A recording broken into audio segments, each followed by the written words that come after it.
إنا لله وإنا إليه راجعون الله أن حريست وحمانتا أسقر اللوغ سمي مقالة بورما حرونتا قوبل كان أودلا حلبان برسفر محمد برخد ميغاني أو كميدها حلبان دا قولها وكيلة الصومالي لان وحنا أسكا مرحون كان كسو قيب قلي لبدي مدحوين كحيقين هوري الصومالي لان حلبان دا لبدا قولي وسيرو صلادين عقال وحقرد أقويهن قربة جوج يبرشة قيبه هذا كل دوان وحنا مرحون كمالتي شلت ولا كجريودي إسبيتالك على حياة مقالة الله نحرس مرحون كوحة وكل شيء مقالة بور ما سنة كي كل سقال بقول فرتني تضبدي وحنا وكل شيء مقالة بور ما حرونت قبل كان أودلا مرحون كوحة وحبر شدي هوسه يتي سرب كل ما يستي مقالة بور وحنا والنصيب ويا شيء إنه نقض دفعتي كواد كلية دي وجوه الرئيسي مع nimo arday ka barata dalka Soomaaliya waxana uu jaamacadii la foola ka baxay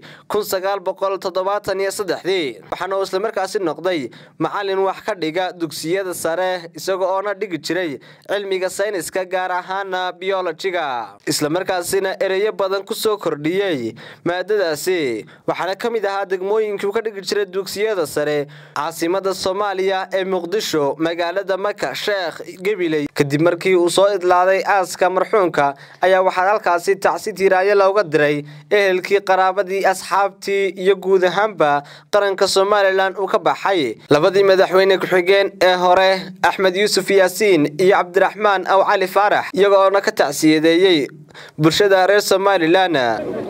hadal barxad ligay labo koobsaday wuxuu ahaa isaga in kale waxa nimankii ugu cilmiga dheer xagga qolka kale 22 ama 20 years bay ahaayeen 20 years bay ku jireen qolaha isaga cilmi jir riigu ugu cilmiga dheer waxaan koobsaday xagga waxbarista ardayda cilmiga sayniska muddo dheer ku jiray taas waa labadaas koobsaday aan cidna koobsan waxaan leeyahay ilaahay jannada soo ka waraabiyo innaguna waynu dhamaanaa waynu ka daba tagnaa hadii cili had lahadu waxa joogi lahaa baaqar ugu lahaa sayid khalqullah bahay lahaa ee hari lahaa nin walba uu soconaya إلهي نحريستي جنها كورابيو إهلديسينا سمري إيمانا نغسي وحن تعسيني يا إهلديسا وحن كتعسينينا بعضي وحبرشو المدة دير كسو شقيني يي إلا إمكا أردديسا أرغب كسوغان تايا معلميتا يودي شوغان جامعادا ومدة بدنا sidoo kalena waxa halkaasi tacsi ka diray xildhibaanada labada gole ee Soomaaliland salaadiin cuqaal waxgarad aqoonyahan qurba joog iyo bulshada qaybaheeda kala duwan tacsi culus u diraya inta ehelka waa xildhibaankii aynu maanta jinaasada ku tukanay nafsi daa'iqatul maut ilaahay ha u raxmado xariistiisa iyo ridihiisa ku aamimo oo ku qaabilo walaalkeen المرحوم بروفيسور محمد برخد ميغاني